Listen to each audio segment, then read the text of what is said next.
Bonjour Monsieur Nion, bonjour Madame Lortios, vous faites partie de l'association Estia 78.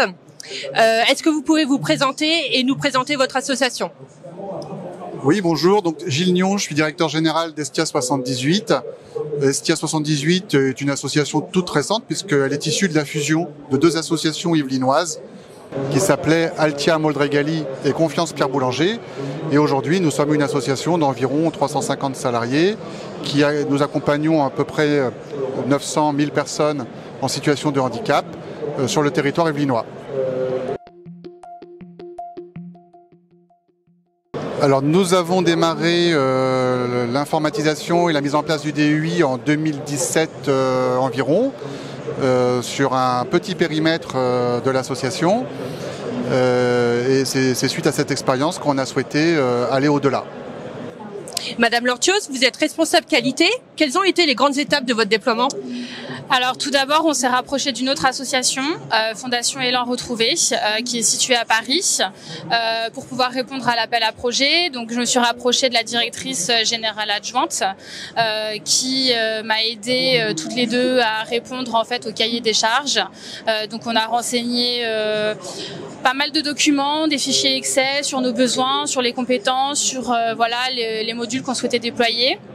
Ça, c'était la première étape qui nous a pris, mine de rien, je dirais bien 2-3 mois à déployer. Et puis après, les grandes étapes, ça a été la réponse à l'appel à projet, l'attente de la réponse, et puis tout ce qui est aussi en lien en fait avec l'ARS.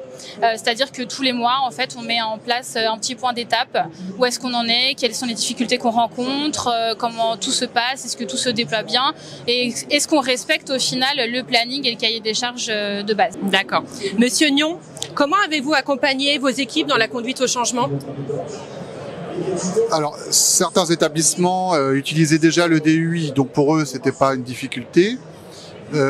Pour les autres, ce qu'on a fait en sorte, c'est d'imaginer un déploiement qui emmène la participation des équipes la plus large possible.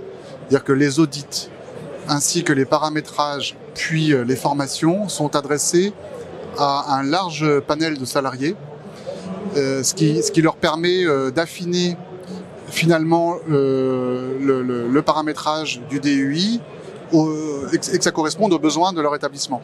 Et ça, je pense que ça participe beaucoup de l'adhésion des gens, à partir du moment où ils sont participatifs, où ils peuvent influer sur le paramétrage, eh bien, ils adhèrent davantage. D'accord. Est-ce que vous avez atteint les objectifs que vous étiez fixés? Pour l'instant, oui. Nous en sommes à un stade de déploiement qui est conforme aux attentes de l'ARS, qui est conforme également à nos attentes, et conforme aux attentes de la grappe, parce qu'on n'est pas tout seul, comme disait Laurine Lortios, nous sommes une grappe de 3 et nous devons avancer ensemble. Et pour l'instant, c'est le cas. À la suite de votre déploiement, quelles relations vous entretenez avec le groupe Evolucare?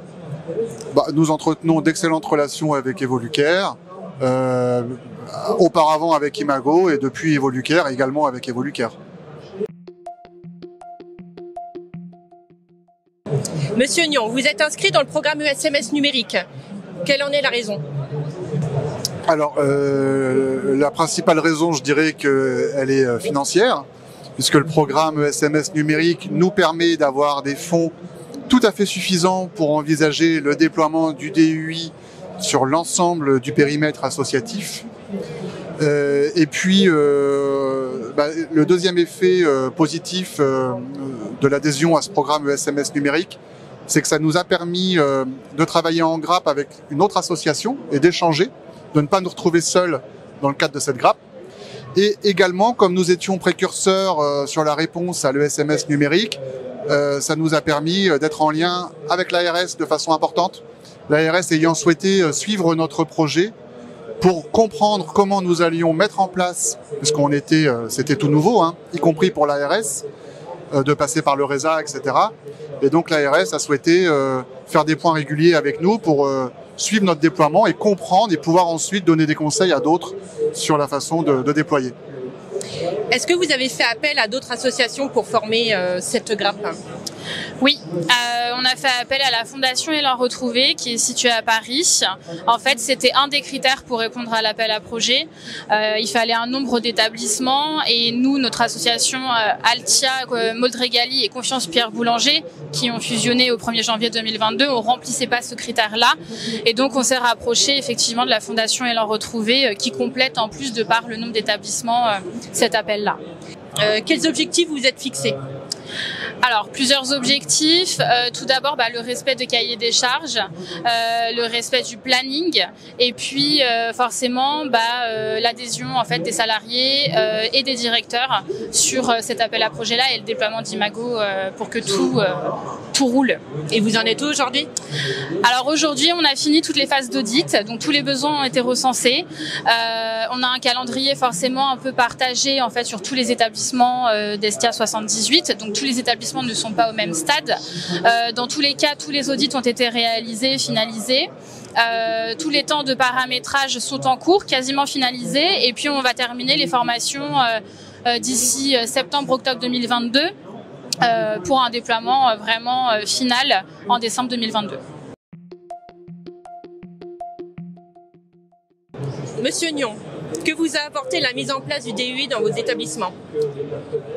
Alors, pour les équipes de professionnels, le DUI, c'est une manière de communiquer en temps réel entre professionnels, d'avoir accès à l'information des résidents, des usagers, des personnes accompagnées en temps réel, et de les partager également avec ses collègues en temps réel. Donc il y a un planning des usagers qui permet d'identifier toutes leurs activités et de les partager avec l'ensemble des collègues. Il y a les transmissions qui sont faites en temps réel et qui respectent la vie privée des personnes parce qu'on peut vraiment cibler les destinataires. Il y a tout un tas de choses dans cet outil qui amènent aux professionnels un confort de travail et une rapidité d'accès à l'information qui aujourd'hui est nécessaire dans la pratique médico-sociale. Au niveau du déploiement, si vous deviez conseiller vos confrères sur le déploiement d'un dossier d'usager informatisé, quel point de vigilance vous donneriez ? Ce qui me semble important, de par l'expérience que j'ai acquise, c'est réellement la participation des équipes à tout niveau. Je ne pense pas qu'on puisse mener à bien ce projet en le déployant uniquement à partir d'équipes de direction ou d'un siège. Il faut absolument que l'ensemble des équipes soient représentées dans les questions d'audit, de paramétrage, en amont des formations, de façon à ce que les gens adhèrent, comprennent l'outil, en comprennent le sens et ensuite adhèrent. Donc le point de vigilance, ce serait effectivement l'aspect participatif du déploiement. Et le deuxième point de vigilance, pour ceux qui vont se lancer là dans le déploiement, c'est la lourdeur du projet avec son planning. Il faut consacrer du temps. Donc il ne faut pas avoir plein de projets en même temps. C'est un vrai projet qui nécessite énormément de temps de travail, d'investissement, en tout cas la première année, avant que ce soit sur les rails. Donc l'idée, c'est vraiment de sanctuariser des temps forts pour ce projet. Toutes les équipes d'Evolucare vous remercient pour votre participation. Merci à vous. Bonne continuation. Merci.